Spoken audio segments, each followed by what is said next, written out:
here. So today I'm going to show you how to use an Apple Pencil in this video. So I hope you enjoy. Don't forget to like and subscribe. Let's start the video.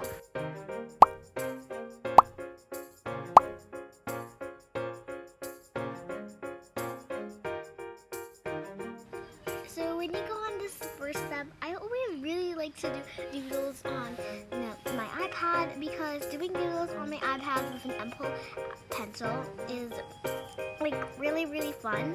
I just do random doodles and start making random drawings and everything like that.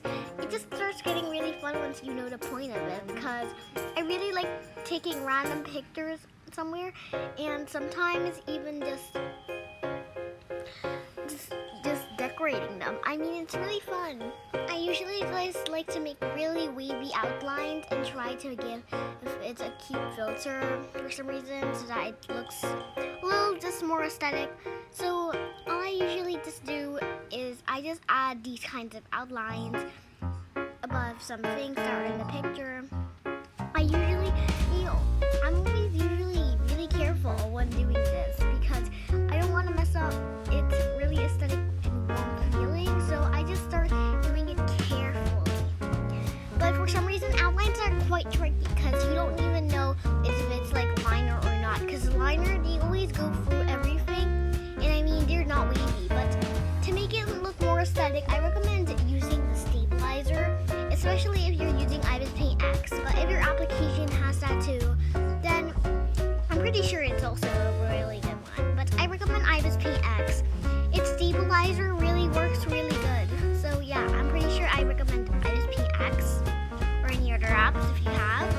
So in here, you will see that I will start handwriting with my Apple Pencil. It's quite easy to handwrite with your Apple Pencil, so I recommend doing it. But I recommend first doing on the different canvas on your drawing app or your note-taking app, and after that, using dark paper. Dark paper somehow makes it feel more buttery.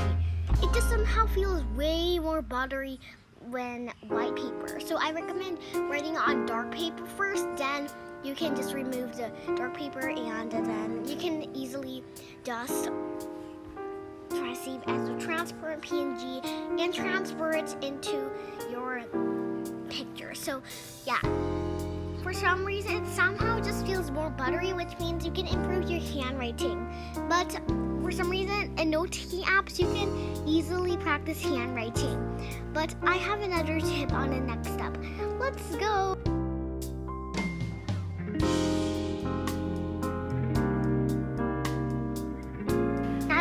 Useful. The reason I really like this one is because for some reason it helps you form some letters in the alphabet.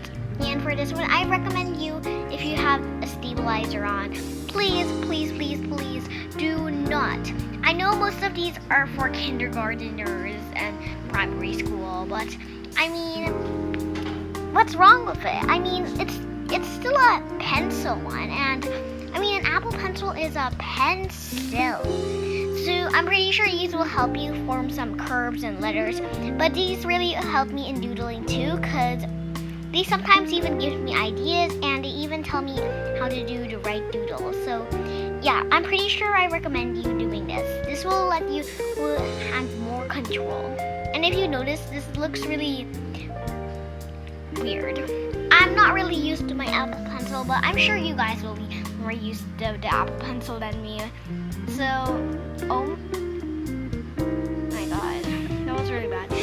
So first of all, I'm pretty sure these pencil control worksheets actually start helping you form lots of letters, because when you Google up some free images or worksheets, like they will give you like the maze ones and all that, and scribble ones, or like drawings. They will help you start drawing or something like that. But sometimes they mostly help me in a situation of not able to have a really stable thing. I know I'm saying things you might not understand. I'm just trying to explain it in my own way. So first of all, the thing is that if you are having a problem with controlling your pencil and doing any single line you want, it just becomes a fail, I'm pretty sure you should check out this tutorial or look up for some pencil worksheets, because pencil worksheets are the best way to actually practice your handwriting. So yeah, the next step is going to be quite easier than you thought. So yeah, you just need a little writing, and that's it for the step. Let's start to the next step.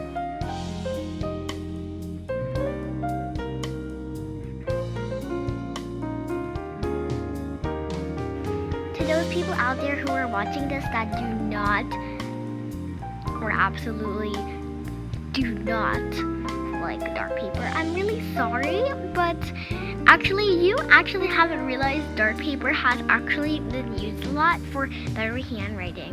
For some reason, it makes it feel more smooth, even though your iPad is more scratchy. It just feels like when you're writing, it feels like it's as smooth as butter now. I mean, it transforms. It just transforms your iPad into like a piece of paper. I mean, my paper is never even rough as my own iPad screen. And here's just me practicing some handwriting. It just looks horrible now still. But still, it feels much more better writing on dark paper rather than white paper. So you should probably just try doing this by yourself, and I'll see your experience. If you did this or ever did this, then tell me what is your experience, and did your handwriting get better? Because mine kind of did. I was really proud of how I formed E, F, and G and the capital E. It just looks so good, and now I'm trying to do doodles here. I'm trying to make the time pass by doing random stuff in here. So yeah, that's why I'm writing random letters.